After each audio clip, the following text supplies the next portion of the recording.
രാജധാനി എക്സ്പ്രസിൻ്റെ രണ്ടാമത്തെ വീഡിയോയിലേക്ക് സ്വാഗതം. ഞങ്ങളിപ്പോൾ ഡൽഹിക്ക് പോയിക്കൊണ്ടിരിക്കുകയാണ്. കഴിഞ്ഞ വീഡിയോ നിങ്ങൾ കണ്ടില്ല എന്നുണ്ടെങ്കിൽ തീർച്ചയായും ആ വീഡിയോ ഒന്ന് കാണണം. അതിൻ്റെ കണ്ടിന്യൂഷനാണ് ഈ വീഡിയോ. അപ്പോൾ നമ്മളിപ്പോൾ ഉടുപ്പി റെയിൽവേ സ്റ്റേഷനിൽ എത്തിയിരിക്കുകയാണ്. നമ്മൾ മംഗലാപുരം വരെയുള്ള കാഴ്ചകളാണ് കഴിഞ്ഞ വീഡിയോയിൽ കാണിച്ചത്. അപ്പോൾ നമ്മളിപ്പോൾ മംഗലാപുരത്ത് നിന്ന് പുറപ്പെട്ട ഉടുപ്പി റെയിൽവേ സ്റ്റേഷനിലെത്തി. ഉടുപ്പിയിൽ നിന്നും ഇനി അങ്ങോട്ട് ട്രെയിൻ ലേറ്റാണ്. ആക്ച്വലി ട്രെയിൻ ഇപ്പോഴും ഒരു 9 മണിക്കൂർ 10 മണിക്കൂർ ലേറ്റായിട്ടാണ് ട്രെയിൻ ഓടുന്നത്. ഫസ്റ്റ് AC കോച്ചിലാണ് ഞങ്ങൾ യാത്ര ചെയ്യുന്നത്. ട്രെയിനിൻ്റെ ഫസ്റ്റ് AC കോച്ച്. വളരെ മനോഹരമായിട്ടുള്ള കാഴ്ചകളാണ് നമുക്ക് ഇനി അങ്ങോട്ട് കാണാൻ സാധിക്കുന്നത്.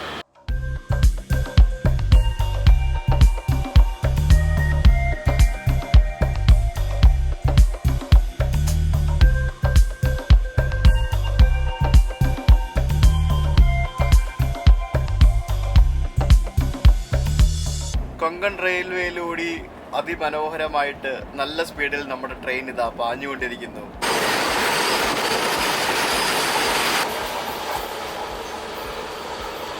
നമുക്കിവിടെ ലെഫ്റ്റ് സൈഡിലെ ഉടുപ്പി റെയിൽവേ സ്റ്റേഷനിൽ കിടക്കുന്നത് മംഗളൂർ സെൻട്രൽ ലോകമാന്യ തിലക് എക്സ്പ്രസ് ആണ്. നമ്മളിപ്പോൾ അതിനെ ഓവർടേക്ക് ചെയ്ത് അതിൻ്റെ ഫ്രണ്ടിൽ കയറിപ്പോകും. നമ്മളിപ്പോൾ ആ ട്രെയിൻ നമ്മളെത്തുന്നതിന് മുന്നേ ഇവിടെ വന്ന് കിടന്നതാണ്. ആ ട്രെയിനിനെ അവിടെ പിടിച്ചിട്ടിട്ട് ഇപ്പോൾ നമ്മുടെ ട്രെയിൻ ഫസ്റ്റിൽ പോകും.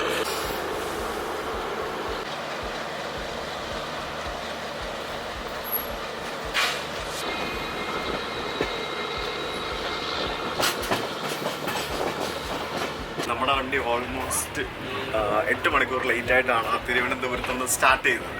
ഇപ്പോഴും 10 മണിക്കൂർ ലേറ്റായിട്ടാണ് വണ്ടി ഓടുന്നത്. ഇതാണ് ഞങ്ങളുടെ കൂപ്പെ. കണ്ടില്ലേ, G എന്ന് പറഞ്ഞ കൂപ്പയാണ് ഇത്.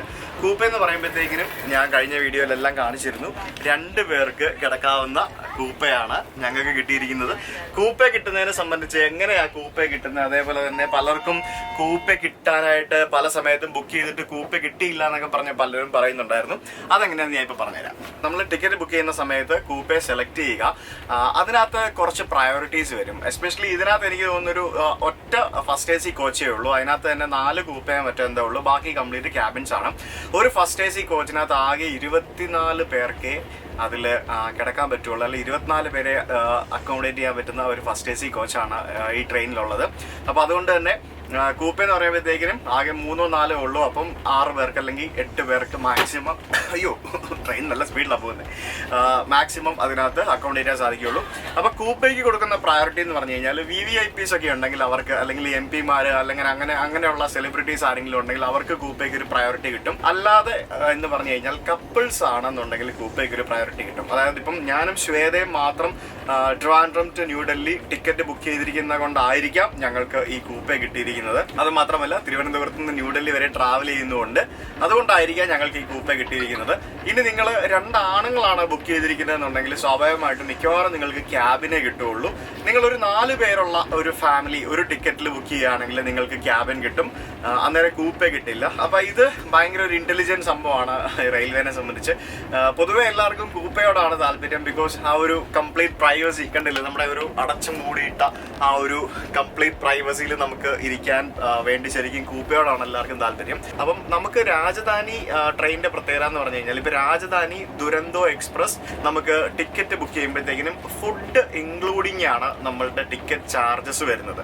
ഫുഡ് ഇൻക്ലൂഡിംഗ് ആയതുകൊണ്ട് തന്നെ നമുക്ക് ടിക്കറ്റ് ബുക്ക് ചെയ്യുന്ന സമയത്ത് നമുക്ക് വെജ് വേണോ നോൺ വെജ് വേണോ എന്ന് ചോയ്സ് കൊടുക്കാൻ പറ്റും.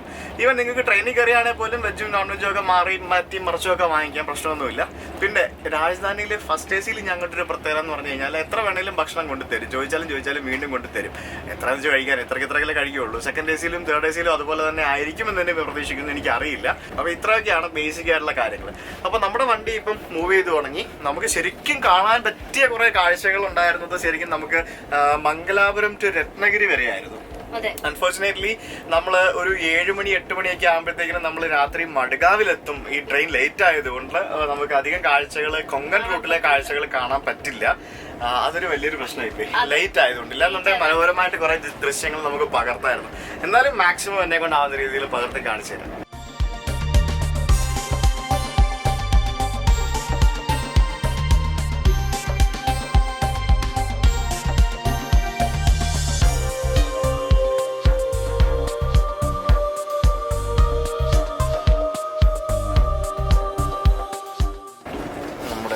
ചായ, ഈവനിങ് ടീ സ്നാക്സ് എത്തിയിരിക്കുകയാണ്. എന്തൊക്കെയാണുള്ളതെന്നുള്ളത് നോക്കണം. ആ ടേക്ക്. ഇവര് ഭക്ഷണം കഴിപ്പിച്ച് വെറുതെ ഇരിക്കുക ഭക്ഷണം കഴിക്കുക. ഞാനെന്താണ് ഇടക്കിടക്ക് നടക്കാൻ പോകുന്നത്. ആൽമണ്ട്സോ? വാവ്. Salted almonds. ഓക്കെ, 5-6 കാണും ഇതിനകത്ത്. പിന്നെ ബ്രെഡോ? സാൻഡ്വിച്ച് ഉണ്ട്. അതെന്താ അത്? കച്ചോറിയോ? സോസും ഉണ്ടാവും അല്ലേ? കച്ചോരി ഉണ്ട്. ചൂടുവെള്ളം. അപ്പൊ അവര് ചായ കാപ്പി എന്താ വെച്ചാൽ ഉണ്ടാക്കി കുടിക്കാം അല്ലേ?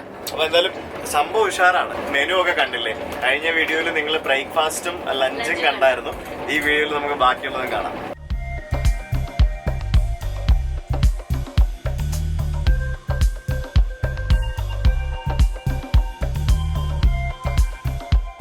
ഹിസാർ കോയമ്പത്തൂർ ഹിസാർ AC എക്സ്പ്രസ് ആണ് നമ്മുടെ അപ്പുറത്ത് കാണുന്നത്. ശരിക്കും അതേ രീതിയിലുള്ള ഒരു ട്രെയിനാണ് നമ്മളിപ്പോൾ പോകുന്നതും. രാജധാനി എക്സ്പ്രസ് എന്ന് പറഞ്ഞ പേരിൽ ഈ AC എക്സ്പ്രസിനകത്തും ഫുഡ് അടക്കമാണ് നമുക്ക് റേറ്റ് വരുന്നത്. അത് ഭംഗിയല്ലേ ശ്വേത ഈ കോച്ച് കാണാനായിട്ട്?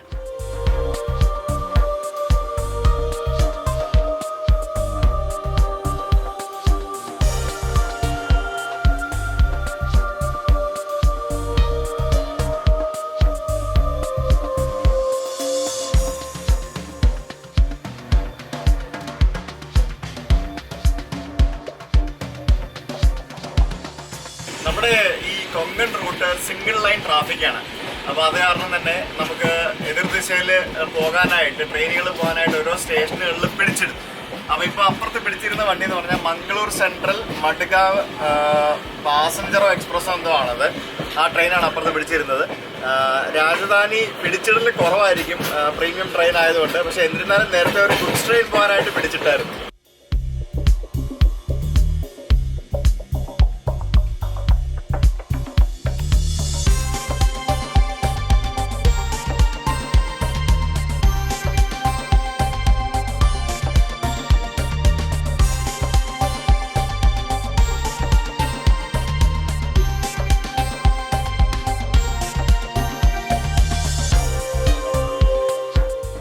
തുരങ്കത്തിനകത്തോട്ട് കയറുമ്പോഴത്തേക്കിന് ചെവി അങ്ങോട്ട് അടയുന്നു അല്ലേ?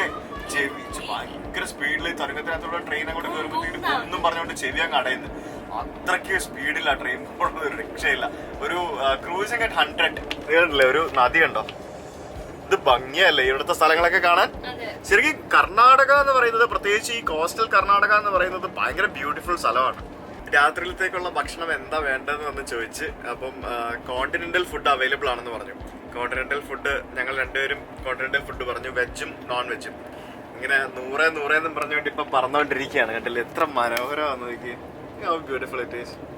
ഇവിടുത്തെ തുരങ്കങ്ങളെല്ലാം ഒരു 1.5 തുരങ്കങ്ങളാട്ടോ. എല്ലാം ഒരു മിനിമം ഒരു 1-2 കിലോമീറ്റർ ഒക്കെ ഉണ്ടാവും. ഇവിടെ നമ്മൾ വീഡിയോ എഡിറ്റ് ചെയ്തുകൊണ്ടിരിക്കുകയായിരുന്നു. വീഡിയോ എഡിറ്റിംഗ് നടന്നുകൊണ്ടിരിക്കുന്നത്. അതിനിടയ്ക്ക് ഞാൻ IRCTC സൈറ്റ് എടുത്തിട്ട് ഇപ്പോഴത്തെ ട്രെയിനിന്റെ സ്റ്റാറ്റസ് ഒക്കെ നോക്കിക്കൊണ്ടിരിക്കുകയായിരുന്നു.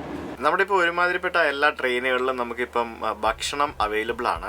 അതിൽ മിക്കതിലും നമുക്ക് ടിക്കറ്റ് ഫെയറിൽ തന്നെ ഭക്ഷണം ഇൻക്ലൂഡഡ് ആണ്. അപ്പോൾ അതുകൊണ്ട് തന്നെ നമുക്കിവിടെ menurates.irctc.com എന്ന് പറഞ്ഞ ഈ വെബ്സൈറ്റിൽ പോയി കഴിഞ്ഞാൽ നമുക്ക് ഈ ഏതൊക്കെ ട്രെയിനിൽ എന്തൊക്കെ മെനു ആണ് നമുക്ക് കിട്ടുന്നത്, ഫുഡ് കിട്ടുന്നത് നമുക്ക് അറിയാൻ പറ്റും.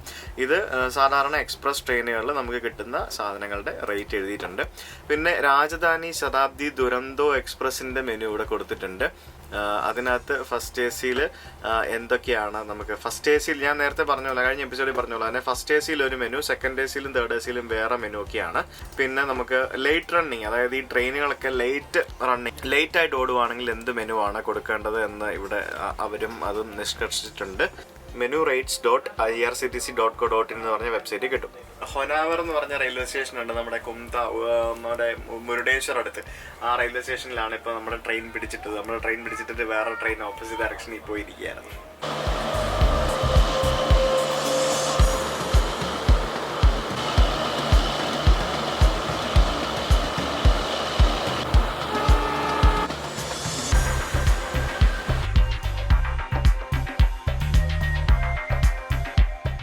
അപ്പോൾ ആ സ്റ്റേഷനിൽ നിർത്തിയപ്പോൾ കണ്ട കാഴ്ചയാണ്. ആ ലോക്കോ പൈലറ്റോ ആരോ ഒരാളാണ്, അതിൻ്റെ ഹെൽപ്പറോ ആരോ ഒരാൾ ചായയും സ്നാക്സും വാങ്ങിച്ചുകൊണ്ട് എൻജിനിലോട്ട് പോയി കയറുന്നൊരു കാഴ്ച കണ്ടു. ശരിക്കും ഇവരുടെ കഷ്ടപ്പാടെന്ന് ആലോചിച്ച് ഈ രാജധാനിയും അതേപോലെ തന്നെ മറ്റു ചില ട്രെയിനുകളും ഒക്കെ 6-7 മണിക്കൂറുകളൊക്കെ കണ്ടിന്യൂസ് റണ്ണിങ് ഉണ്ട്. ഒരു സ്റ്റോപ്പിലും നിർത്താതെ, പ്രത്യേകിച്ച് കോട്ട ടു നിസാമുദ്ദീൻ അതേപോലെ തന്നെ അങ്ങനെ കുറേ സെക്ഷനിൽ കണ്ടിന്യൂസ് റണ്ണിങ് ഉണ്ട്, നോൺ സ്റ്റോപ്പ് റണ്ണിങ് ഉണ്ട്. അപ്പോൾ ഇങ്ങനെയുള്ള സമയങ്ങളിൽ ഇവർക്ക് മൂത്രമൊഴിക്കാൻ മുട്ടിയാലോ അതേപോലെ തന്നെ ചായ കുടിക്കാൻ തോന്നിയാലോ വിശന്നാലൊക്കെ എന്താ ചെയ്യാമെന്ന് ഞാൻ പലതവണ ആലോചിച്ചിട്ടുണ്ട്. പ്രത്യേകിച്ച് ഈ ബാത്റൂമിൽ പോകാനുള്ള ശങ്ക ഉണ്ടായ എന്ത് ചെയ്യും എന്നാണ് എൻ്റെ ഒരു സംശയം. ഇവർക്ക് എഞ്ചിനകത്ത് ഇതൊന്നും ഇല്ലല്ലോ, കഷ്ടമുണ്ടല്ലേ അവരുടെ കാര്യം. AC പോലും ഇല്ല, ആ ചൂടത്തിരുന്നാണ് ഇവർ ചെയ്യേണ്ടത്.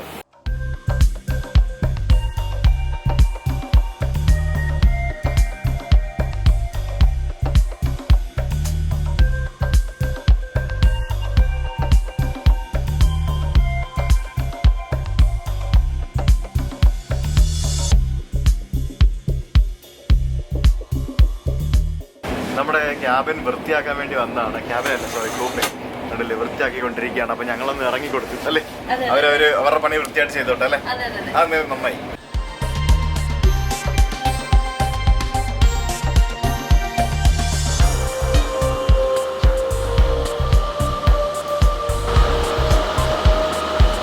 അപ്പൊ ഞങ്ങളിപ്പോ കാർവാർ എത്തി.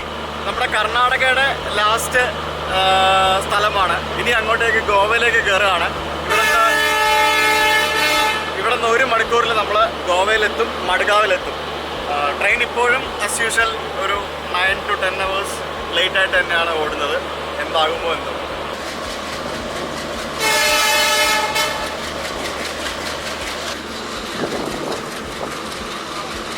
അയ്യോ, ചേട്ടൻ അവിടെ ഫോണിൽ കത്തി വെച്ചോണ്ടിരിക്കുകയാണ്.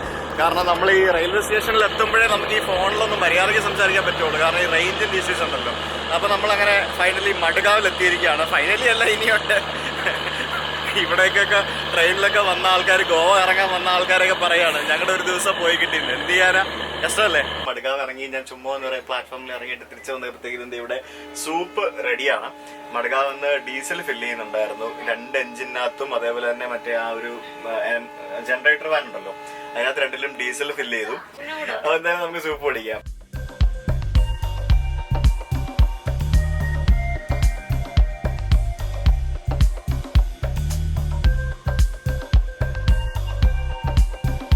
ഇപ്പൊ ട്രെയിൻ ഇവിടെ കർമാലി റെയിൽവേ സ്റ്റേഷനിൽ പിടിച്ചിട്ടിരിക്കുക. എന്താ സംഭവം എന്ന് പറഞ്ഞാൽ ട്രെയിനിന്റെ തൊട്ടപ്പുറത്തെ കോച്ച് ചെയ്യുന്ന ആരോ ഒരാൾ മിസ്സിങ്. ആ ആളെ കാണാനില്ല. ഉണ്ടെങ്കിൽ എത്രയും പെട്ടെന്ന് കോച്ച് വരണമെന്ന് പറഞ്ഞുകൊണ്ട് ട്രെയിനിനകത്ത് അനൗൺസ്മെന്റ് ഒക്കെ നടക്കുന്നുണ്ട്. പക്ഷെ എനിക്ക് തോന്നുന്നില്ല ആൾ എവിടെ പോയി എന്ന് ആർക്കും അറിയില്ല. തൊട്ട് മുമ്പിലത്തെ മഡ്ഗാവ് സ്റ്റേഷനിൽ ഇറങ്ങിയോ അതോ എവിടെയെങ്കിലും മിസ്സായോ എന്നൊന്നും അറിയില്ല. എന്താണെന്നറിയില്ല. കുറെ നേരം ഇവിടെ നിർത്തിയിട്ടിരിക്കുക. നമ്മുടെ ഡിന്നർ എത്തിയിരിക്കുകയാണ്. ഡിന്നർ एक ബോട്ടിൽ പാനി भी दे दो. ഓക്കെ. എന്താണ് വെജ്? കോണ്ടിനെന്റൽ ആണെന്നൊക്കെയാ പറയുന്നത്. എന്തൊക്കെയാണെന്ന്. നൂഡിൽസ്, പാസ്ത, കട്ട്ലറ്റ്, പൊളിച്ച് കഴിക്കുമ്പോ നല്ലതായിരുന്നു. എനിക്ക് വയ്യ. യെസ്, വാവ്. എനിക്കും അത് തന്നെയാണ്. Noodles, pasta, chicken. പക്ഷെ ഈ ചിക്കൻ എന്താ ഇതുമായിട്ടൊരു മാച്ച് ആവത്തില്ലല്ലേ, അല്ലേ? ഇത് ചിക്കൻ ഇതാണെങ്കിലും അങ്ങനെയാണ്. അതെ, അത് കട്ട്ലറ്റ് അല്ലേ, വെജ് കട്ട്ലറ്റ് ആയിരിക്കും. പിന്നെ ഇത് ബ്രെഡ് ആണോ സാൻഡ്വിച്ച് ആണോ? ബ്രെഡ്, ഒരു കഷ്ണം ബ്രെഡും ഉണ്ട്, ജാമുണ്ട്, പിന്നെ ദഹി ഉണ്ട്. ഇത്രയും സാധനങ്ങളാണ് നമുക്ക് ഡിന്നറിന് കോണ്ടിനെന്റൽ മെനു എന്ന് പറഞ്ഞ് കിട്ടിയിരിക്കുന്നത്. എന്തായാലും കൊള്ളാം. കാരണം ഈ ഇങ്ങനത്തെ വെറൈറ്റി ഫുഡ് നമുക്ക് ട്രെയിനിൽ ഞാൻ ആദ്യമായിട്ടാണ് കഴിക്കുന്നത്. എന്തായാലും നന്നായി. എന്തായാലും നാളെ രാത്രിയിൽ ഞങ്ങൾക്ക് ഭക്ഷണം കഴിക്കേണ്ടി വരും. ട്രെയിൻ അതുപോലെ ലേറ്റാണ്. ട്രെയിൻ ലേറ്റ് ആണെന്നുണ്ടെങ്കിൽ ഭക്ഷണം നമുക്ക് പ്രൊവൈഡ് ചെയ്യും. ട്രെയിൻ ലേറ്റ് ആണെങ്കിൽ ഭക്ഷണം തരേണ്ട കടമ റെയിൽവേയുടെ ആണ്, IRCTCയുടെ ആണ്. അതുകൊണ്ട് ഭക്ഷണം പ്രൊവൈഡ് ചെയ്യും. ചിലപ്പോൾ ഇത്രയും വിശാലമായിട്ടുള്ള മെനു ഒന്നും ഉണ്ടാവില്ല, എന്തെങ്കിലും തന്നിരിക്കും. നൂഡിൽസ് കുഴപ്പമില്ല, ചെയ്യുമല്ലേ, ടേസ്റ്റ് ഉണ്ട്. മക്രോണി. അപ്പൊ എന്തായാലും സ്വാദിഷ്ടമായ ഭക്ഷണം ഒക്കെ കഴിച്ച് ഞങ്ങളുടെ 1ാമത്തെ ദിവസം ട്രെയിനിൽ അവസാനിക്കുകയാണ്. നല്ല ഭക്ഷണമാണ്. എന്തായാലും ഇവര് ഭക്ഷണം കഴിപ്പിച്ച് നമ്മളെ ഒരു പരുവത്തിലാക്കും. ഒന്നാമത് നമ്മൾ വെറുതെ ട്രെയിനിൽ ഇങ്ങനെ കുത്തിയിരിക്കുകയാണ്, അതിനിടയ്ക്ക് ഭക്ഷണം കൊണ്ടുവരും. വെറുതെ ഇരുന്നാലും വിശക്കും, അത് വേറെ കാര്യം. ഭക്ഷണം കഴിച്ച് ഒരു പരുവായി. എന്തായാലും നല്ല ഫുഡാണ്, കുറച്ച് കുഴപ്പമൊന്നുമില്ല. ഉച്ചക്കത്തെ ഫുഡ് കുറച്ച് മോശമായിരുന്നു, എന്നാലും വൈകിട്ടത്തെ ഫുഡ് എന്തായാലും നല്ല ടേസ്റ്റ് ഉണ്ടായിരുന്നു. അപ്പോൾ ഇനിയിപ്പോൾ ബാക്കി കാഴ്ചകൾ നമുക്ക് നാളെ രാവിലെ കാണാം. ഞങ്ങൾ കിടന്ന് ഉറങ്ങാൻ പോവാണ്. വെളുപ്പിനെ ഒരു 4 മണി 5 മണിയോട് കൂടി പനവേൽ എത്തുമെന്നാണ് പ്രതീക്ഷിക്കുന്നത്. മൊത്തം ലേറ്റാ, കട്ട ലേറ്റാ, ഒരു രക്ഷയില്ല. എന്തായാലും ഞങ്ങൾ എൻജോയ് ചെയ്യാണ്. കാരണം ഞങ്ങൾക്ക് വേറെ പ്രത്യേകിച്ച് പ്ലാനൊന്നും ഇല്ലല്ലോ. ഞങ്ങൾ ഇതിൻ്റെ യാത്ര എൻജോയ് ചെയ്യാൻ വേണ്ടി വന്നതല്ലേ. അപ്പോൾ ലേറ്റ് ആകുന്നതോറും ഞങ്ങൾക്ക് കൂടുതൽ സമയം നമുക്ക് സ്പെൻഡ് ചെയ്യാൻ പറ്റും എന്നുള്ളതാണ് ഒരു അഡ്വാൻറ്റേജ്. അപ്പോൾ ബാക്കി രാവിലെ. Good morning. യെസ്, അപ്പം സുഖമായിട്ട് ഉറങ്ങി. രാവിലെ 9 മണിയായപ്പോഴാണ് എണീറ്റത്. 9 മണിയായപ്പോൾ എണീറ്റപ്പോൾ എന്താ അറിയുന്നത്, ഞങ്ങള് എന്ത് വരുന്ന സ്ഥലത്തിന്റെ പേര് ഇജാദ്പൂർ അങ്ങനെ എന്തോ ഒരു സ്ഥലം. പനവേലെന്ന് ഈ വണ്ടി ഡൈവേർട്ട് ചെയ്ത് വിട്ടിരിക്കുകയാണ് ഡൽഹിയിലേക്ക്. ഇനി പനവേൽ നിന്ന് വെളുപ്പിന് 5 മണിക്ക് എന്തോ എത്തിയെന്ന് തോന്നുന്നു. പനവേലിൽ നിന്ന് വീണ്ടും ഒരു 24 hours എടുക്കും ഡൽഹിയിലേക്ക് എത്താൻ. അപ്പോൾ അടുത്ത 24 hours ഈ വണ്ടി കംപ്ലീറ്റ് ഡൈവേർട്ടഡ് ആണ്. പോകുന്നത് നാഗ്പൂർ അല്ല ഭോപ്പാൽ വഴിയൊക്കെയാണെന്ന് തോന്നുന്നു. ഏത് വഴിയാണെന്ന് ഇവിടുത്തില്ല. ഭോപ്പാൽ ആഗ്ര വഴിയായിരിക്കും പോകുന്നത്. നമ്മുടെ മംഗള പോകുന്ന റൂട്ടിലൂടെയാണ് ഇപ്പം നമ്മുടെ രാജധാനി പോകുന്നത്. രാവിലെ കുളിയൊക്കെ കഴിഞ്ഞ് ഫ്രഷായി വന്നിട്ട് ബ്രേക്ക്ഫാസ്റ്റ് ഇവിടെ റെഡിയാണ്.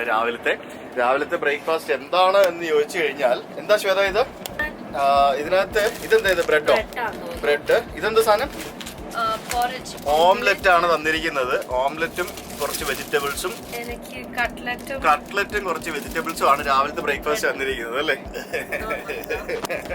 ശ്വേത രാവിലെ കുളിക്കാൻ പോകുന്നതേ ഉള്ളൂ.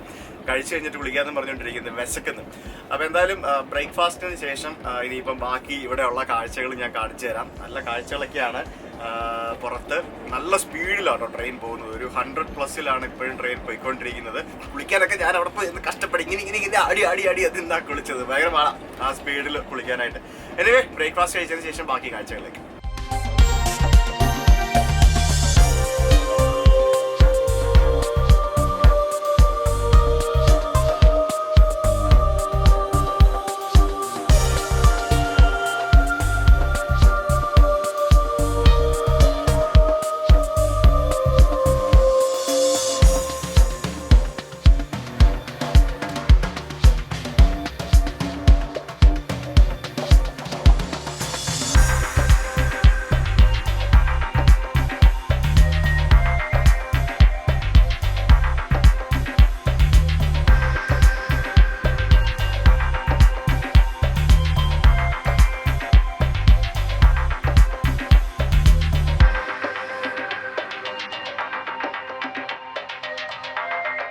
ട്രെയിനുകളുടെയൊക്കെ സ്പീഡ് കാണണമെങ്കിൽ ഈ ഭാഗത്തേക്കൊക്കെ വരണം.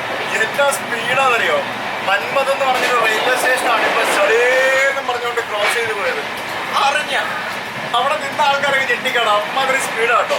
ശരിക്കും നമ്മുടെ നാട്ടില് ഒക്കെ റെയിൽവേക്ക് ശരിക്കും ഭയങ്കര അവഗണനയാണ്. ട്രെയിനിന്റെ കാര്യത്തിലാണെങ്കിലും സ്പീഡിന്റെ കാര്യത്തിലാണെങ്കിലും ട്രാക്കിന്റെ കാര്യത്തിലാണെങ്കിലും എല്ലാ കാര്യത്തിലും. ഇവിടൊക്കെ വന്ന് നോക്കണം എന്നാ സെറ്റപ്പാണെന്നറിയോ. റണ്ണിങ്ങിലൊക്കെയാണ് ഒരു ട്രെയിൻ മറ്റൊരു ട്രെയിനിനെ ഓവർടേക്ക് ചെയ്യുന്നത്. എതിരെ പോകുന്നവരെ കാണാം. റണ്ണിങ്ങിൽ ഒരു ട്രെയിൻ മറ്റൊരു ട്രെയിനിനെ ഓവർടേക്ക് ചെയ്യും. ഭയങ്കര സംഭവം.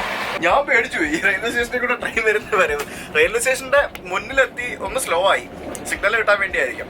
അത് കഴിഞ്ഞിട്ട് ഒരു 1.5 എടുപ്പായിരുന്നു എൻ്റെ അമ്മോ. ഈ ലേറ്റായ ട്രെയിനിലെ യാത്ര ഒരു ഭയങ്കര രസമാട്ടോ. ഇങ്ങനെ അവിടെ ഇവിടെയൊക്കെ പിടിച്ചിട്ട് ഒരു പ്രയോറിറ്റിയും കൊടുക്കുമല്ല. രാജധാനി എന്ന് പറഞ്ഞിട്ട് ഒരു കാര്യവും ഇല്ല. ലേറ്റായ ട്രെയിനുകൾക്ക് ഒരു പ്രയോറിറ്റിയും റെയിൽവേ കൊടുക്കത്തില്ല. പ്രത്യേകിച്ച് മറ്റു റൂട്ടിൽ പോകുമ്പോൾ ആ റൂട്ടിലെ ട്രെയിനുകൾക്കാണ് ഭയങ്കര പ്രയോറിറ്റി കൊടുക്കുന്നത്. വാപ്പ് 7 ഒരു സാധനം വരുന്നുണ്ടോ?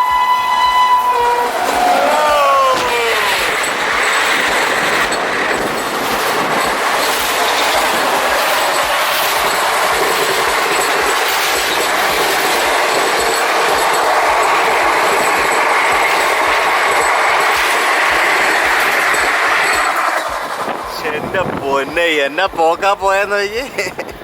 ആ ട്രെയിനിന് പോകാൻ വേണ്ടി ഈ ട്രെയിൻ പിടിച്ചിട്ട് സെറ്റപ്പാ, രസമാ. എത്ര മണിക്കൂറാ ലേറ്റ് ആയിട്ട് പോകുന്നത്. നമ്മുടെ ഇതെല്ലാം പ്രശ്നക്കാരൻ നമ്മുടെ ഗുജ്ജർ അജിറ്റേഷനാണ്. അവര് റെയിൽവേ ട്രാക്കിൽ കുത്തിയിരുന്ന് പ്രൊട്ടസ്റ്റാണ്. അവിടെ റെയിൽവേ പാളങ്ങളൊക്കെ അടിച്ചെടുത്തുകൊണ്ട് പോയി എന്നൊക്കെയാണ് അറിയാൻ കഴിയുന്നത്. എത്ര ട്രെയിനുകൾ, റെയിൽവേക്ക് എത്ര നഷ്ടം, കോടിക്കണക്കിന് രൂപ നഷ്ടം. ട്രെയിനുകൾ വഴിതിരിച്ചു വിടുന്നു, ക്യാൻസൽ ചെയ്യുന്നു.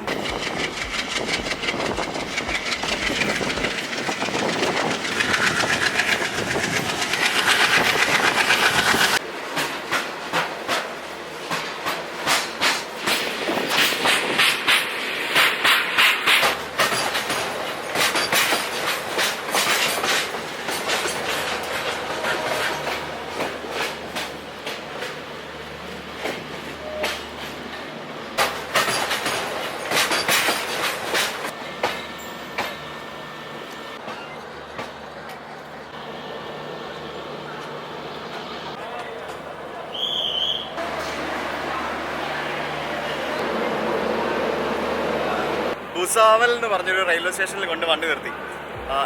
ഈ റൂട്ടിൽ ആക്ച്വലി രാജധാനി ഒന്നും ഇല്ലാത്തൊരു റൂട്ടാണ്, നമ്മുടെ മംഗള ലക്ഷദ്വീപ് പോകുന്ന റൂട്ടാണ്. അപ്പോൾ ഇതിൽ രാജധാനി കണ്ടപ്പോൾ ആൾക്കാരൊക്കെ ഭയങ്കര നോട്ടം.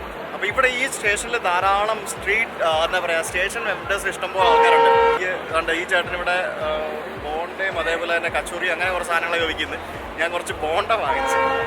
നമ്മൾ ഇത്രയും ദിവസം ട്രെയിനിലെ ഫുഡല്ലേ കഴിച്ചുകൊണ്ടിരിക്കുന്നത്, അപ്പോൾ നമുക്കൊരു വ്യത്യസ്തമായിട്ട് നമുക്ക് കുറച്ച് ബോണ്ടയും മറ്റൊക്കെ ഒന്ന് കഴിക്കാമെന്ന് വെച്ച്. ശേതയ്ക്ക് കൊണ്ട് കൊടുക്കാം. ശേതയ്ക്ക് ബോണ്ട ഭയങ്കര ഇഷ്ടമാണ്. Bonda for you. Bonda potato bonda. ഇവിടെ കൂടുതലും ഈ പഴം വയ്ക്കുന്ന ആൾക്കാരാട്ടോ. പഴം, പിന്നെ വ്യത്യസ്ത തരത്തിലുള്ള മീൽസൊക്കെ കണ്ട്, പിന്നെ ബട്ടർ മിൽക്ക്, അതുപോലെ എന്തൊക്കെയോ കുറേ സംഭവങ്ങൾ, വ്യത്യസ്തമായ തരത്തിലുള്ള കുറേ സാധനങ്ങൾ നമുക്ക് നോർത്തിലേക്ക് വന്നു കഴിഞ്ഞാൽ ഇവിടുത്തെ റെയിൽവേ സ്റ്റേഷൻ പ്ലാറ്റ്ഫോമുകളിൽ കാണാൻ സാധിക്കും. എന്തായാലും നമ്മുടെ ട്രെയിൻ ഇവിടെ വെള്ളം നിറയ്ക്കാനും അതേപോലെ തന്നെ ഡീസൽ നിറയ്ക്കാനും അങ്ങനെ കുറേ ആവശ്യങ്ങൾക്കായിട്ട് നിർത്തിയിട്ടിരിക്കുകയാണ്. ഇനിയിപ്പോൾ കുറച്ച് കഴിഞ്ഞ് പോകുള്ളായിരിക്കും. ട്രെയിനിൽ നിന്നുള്ള രണ്ടാമത്തെ ലഞ്ച് ടൊമാറ്റോ സൂപ്പ് കൊണ്ട് തന്നിട്ടുണ്ട്. ആസ് യൂഷ്വൽ ഒരു രക്ഷയില്ല, കിടിലൊരു സൂപ്പാ. എങ്ങനെയുണ്ട്?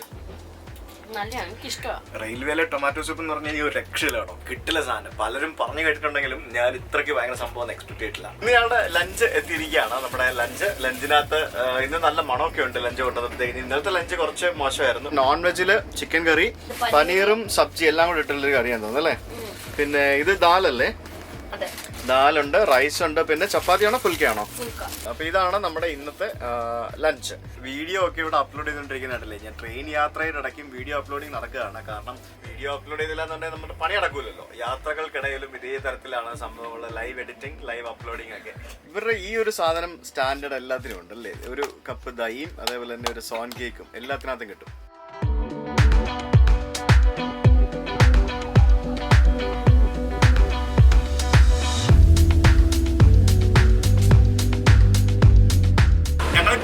എത്തി ഒരു എക്സ്പ്രസ് ട്രെയിനിന്റെ പുറകെ പിടിച്ചാണ് പോയിക്കൊണ്ടിരിക്കുന്നത്. ഈ ലേറ്റായി വന്ന വണ്ടികൾക്കൊന്നും ഒരു പ്രയോറിറ്റിയും ഇല്ല. ലേറ്റ് ആയവർ ലേറ്റായി തന്നെ. അപ്പുറത്ത് കിടക്കുന്ന ലോകമാന്യ തിലക് അലഹബാദ് ഫരീദാബാദ് എന്ന് പറഞ്ഞ ട്രെയിനിന്റെ പുറകിലാണ് അങ്ങ് ദൂരെ നിന്ന് പോലും ഇവിടെ വരെ വന്നുകൊണ്ടിരിക്കുന്നത്. അപ്പൊ അതാ ഞാൻ പറഞ്ഞത്, ലേറ്റായി വന്നവൻ ലേറ്റായി തന്നെ പോകും. അതാണ് റെയിൽവേയുടെ പോളിസി. അനിയനിങ്ങനെ വിളിച്ചോണ്ടിരിക്കുക ഫുൾ ടൈം, എവിടെത്തി എങ്ങനെയാ പോകുന്നതൊക്കെ ചോദിച്ചിട്ട്. അപ്പൊ ഇവിടെ നിന്ന് ഇനിയിപ്പോൾ വീണ്ടും ഒരു 12 മണിക്കൂറോളം വേണം ഡൽഹി എത്താൻ. മിക്കവാറും രാവിലെ 5 മണി 6 മണി ആകുമ്പോഴേ ഡൽഹി എത്തുള്ളൂ എന്ന് തോന്നുന്നു. ഒരു വൃത്തിയും തന്നെ ഇല്ലാത്ത സ്റ്റേഷനുകളാണോ കണ്ടില്ല. ഇവിടെ കിടക്കുന്നത് കണ്ടോ, നോക്ക്. എന്റെ ദൈവം, നമ്മളൊക്കെ പറയുന്നത് നോർത്തിലോട്ട് എന്ന ഭയങ്കര സംഭവമാണ്, റെയിൽവേ സ്റ്റേഷനുകളൊക്കെ ഭയങ്കരമാണ്, ട്രെയിനൊക്കെ ഭയങ്കരമാണെന്നല്ലേ. ഒന്നുമില്ല. ഞാൻ ഈ കണ്ട റെയിൽവേ സ്റ്റേഷനുകളൊക്കെ ഒരു വൃത്തിയുമില്ല. ട്രെയിൻ കണ്ടതിനാണേലും വലിയ വൃത്തികളൊന്നുമില്ല. പ്രീമിയം ട്രെയിനുകൾ കുറേ ഉണ്ടെന്നുള്ളതല്ലാതെ കണ്ട ട്രെയിനുകൾക്കൊന്നും വലിയ വൃത്തിയില്ല. ഭയങ്കര തിരക്കും ബഹളമൊക്കെ ഇതൊക്കെ തന്നെ. അതൊക്കെ നമ്മുടെ കേരളം തന്നെ കേട്ടോ ബെറ്റർ. നല്ല വൃത്തിയാണ് ട്രെയിനും റെയിൽവേ സ്റ്റേഷനും.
ഉഷാറാട്ടോ. നമ്മളിപ്പം ഇറ്റാർസി, അതായത് മധ്യപ്രദേശിലെ ഒരു സ്റ്റേഷനാണ് ഇറ്റാർസി. ഇറ്റാർസി സ്റ്റേഷനിൽ നിന്ന് വണ്ടി വിട്ട് ഇനിയിപ്പോൾ ഭോപ്പാലിലേക്കായിരിക്കും പോകുന്നത്. ഈ ട്രെയിനിൻ്റെ സ്റ്റാറ്റസ് ഒന്നും ഓൺലൈനിൽ കാണിക്കുന്നില്ല, അതുകൊണ്ട് എനിക്ക് അറിയത്തില്ല എങ്ങോട്ട് എന്താണെന്നുള്ളത്. ഇവിടെ നിന്ന് 12 hours ടു ഡൽഹി. ഞങ്ങളുടെ ട്രെയിൻ ഇറ്റാർസിയിൽ പിടിച്ചിട്ടിട്ട് 2 ഡൽഹിക്ക് പോകുന്ന വേറെ 2 വണ്ടികൾ കയറ്റിവിട്ട്, ഒരു ചെന്നൈ ഡൽഹി ഏതോ ഒരു ട്രെയിനും വേറെ ഏതോ ഒരു ട്രെയിനും. കാരണം അത് ഈ റൂട്ടിൽ പോകുന്ന വണ്ടിയാണ്, അതിൻ്റെ സമയത്ത് പോയാലേ പറ്റുള്ളൂ. അതുകൊണ്ട് ഞങ്ങളെ പിടിച്ചിട്ട് അവരെ കയറ്റിവിട്ട്. എന്താ അവസ്ഥ എന്ന് ആലോചിക്കുക.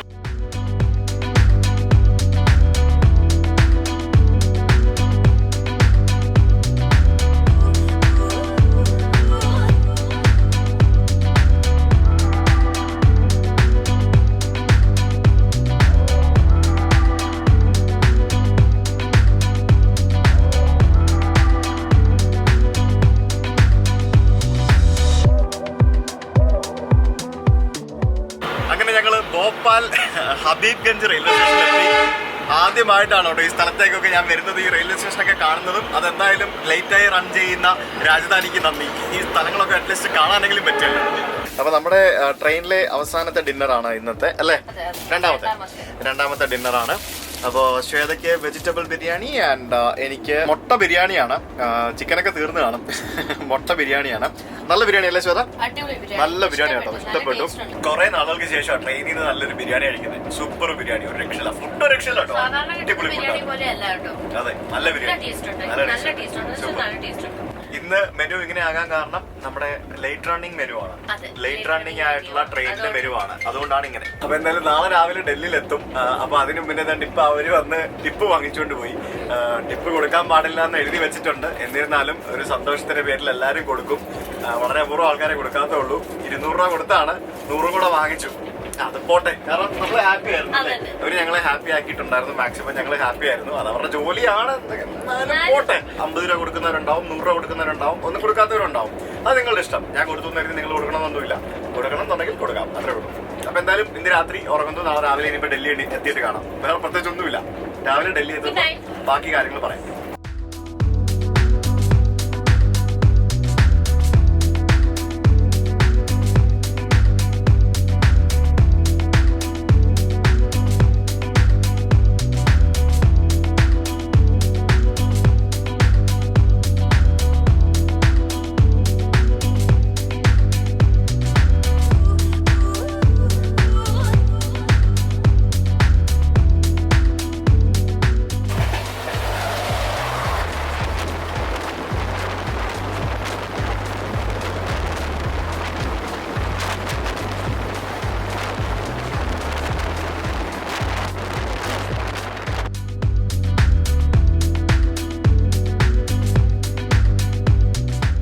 നമ്മള് നിസാമുദ്ദീനിലെത്തി. എറണാകുളം നിസാമുദ്ദീൻ ട്രെയിൻ അപ്പുറത്ത് കിടക്കുന്നത്. എന്റെ പൊന്നെ, അതില് ട്രെയിൻ തിരക്ക് കണ്ടോ കയറാനുള്ളത്? ജനറലിനകത്ത് എന്റെ പൊന്നെ വിളിച്ച് എറണാകുളം നിസാമുദ്ദീൻ. അങ്ങനെ ഞങ്ങളുടെ നീണ്ട യാത്ര എന്ന് പറഞ്ഞാൽ ഒരു 1.5 യാത്രയായിട്ട് അല്ലേ? 52 മണിക്കൂർ, 48 അല്ല, 52 മണിക്കൂർ നീണ്ട ഞങ്ങളുടെ യാത്രയ്ക്ക് ശേഷം ഞങ്ങൾ ഇവിടെ ഡൽഹി നിസാമുദ്ദീൻ റെയിൽവേ സ്റ്റേഷനിൽ എത്തിയിരിക്കുകയാണ്. 42 മണിക്കൂർ കൊണ്ട് എത്തേണ്ട വണ്ടിയാണ് 52 മണിക്കൂർ കൊണ്ട് എത്തിയത്. ശരിക്കും 8 മണിക്കൂർ ലേറ്റ് ആയിട്ട് പുറപ്പെട്ട വണ്ടി ഇവിടെ എത്തിയപ്പോഴത്തേക്കിനും 21 മണിക്കൂർ ലേറ്റ് ആയി എന്നുള്ളതാണ് വാസ്തവം. എന്നും പറഞ്ഞിട്ട് കാര്യമില്ല, എല്ലാം നമ്മുടെ ഗുജ്ജർ അജിറ്റേഷന്റെ പ്രശ്നം കാരണമാണ്. രാജധാനി യാത്രയ്ക്ക് ഞാൻ കൊടുക്കുന്ന റേറ്റിംഗ് എന്ന് പറയാനായിട്ട് ഒരു 7 ഔട്ട് ഓഫ് 10 കൊടുക്കാം. കാരണം കുറച്ചുകൂടെ ക്ലീൻലിനെസ് ആവാം ബാത്റൂമിലും, അതേപോലെ തന്നെ മൊത്തത്തിൽ ഓവറോൾ ബാത്റൂമിനാണ് ഞാൻ എൻ്റെ റേറ്റിംഗ് കംപ്ലീറ്റ് അവസാനിപ്പിച്ചത്. അപ്പോൾ എനിവേ, നമുക്ക് മറ്റൊരു വീഡിയോയുമായിട്ട് മറ്റൊരു ദിവസം വിശദമായിട്ടുള്ള ഡൽഹിയിലെ അധികം കാഴ്ചകളൊന്നും ഞങ്ങൾ എക്സ്പ്ലോർ ചെയ്യാൻ പോകുന്നില്ല.